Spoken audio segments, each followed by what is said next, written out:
अक्सर हजरत मूसा अलैहिस्सलाम को ही तूर की पहाड़ी पर जाकर अल्लाह से बात करते थे।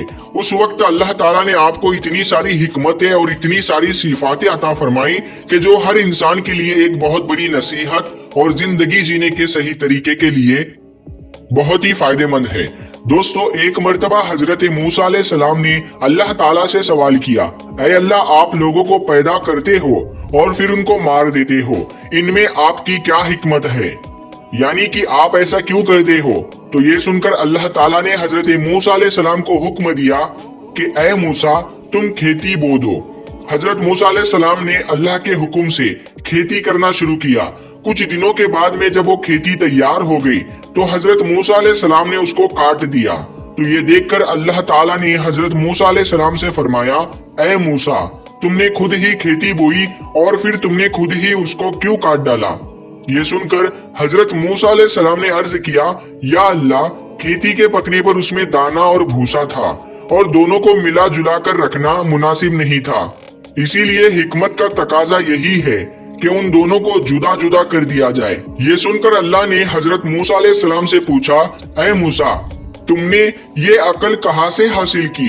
तो हजरत मूसा अलैहिस्सलाम ने कहा, अल्लाह ताला से अर्ज किया, या इलाही, मेरी ये दानिशमंदी और ये अकल सब आपने ही अता की है। ये सुनकर अल्लाह ताला ने फरमाया, ऐ मूसा, फिर ये दानिशमंदी मुझ में क्यों ना होगी?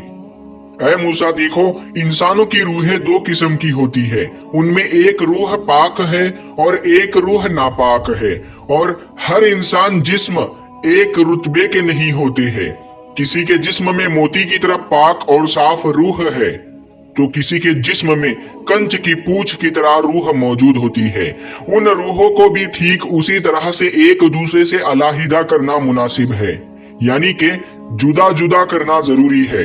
जिस तरह से तुमने गुंदुम को भूसे से अलग कर दिया है ताकि जो नेक रूह होती है वो जन्नत को चली जाए और जो बुरी रूह होती है वो दोजख में चली जाए। ऐ मूसा, ये तो इंसान को मारने की हिकमत थी और इंसानों को पैदा करने की हिकमत ये है कि हमारी सिफात का इजहार हो जाए।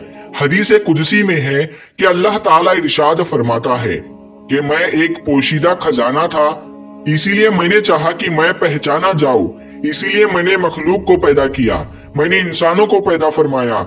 ऐ मूसा, इंसान के जिस्म में जो मोती है उसको कभी भी जाया नहीं करना चाहिए, बल्कि उसकी हिफाजत करनी चाहिए। तो दोस्तों, हमारे लिए भी ये हिकमत कितनी बड़ी है कि अल्लाह ताला इंसानों को क्यों पैदा करता है और फिर उनको मार क्यों देता है।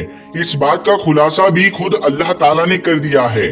और साथ में इस वाकये से हमें एक बहुत बड़ा सबक ये भी मिलता है कि अल्लाह ताला ने इस कुदरत के निजाम में ढेरों सिफातें रखी है और ढेरों वजूहात है जिसे कोई भी इंसान नहीं समझ सकता है।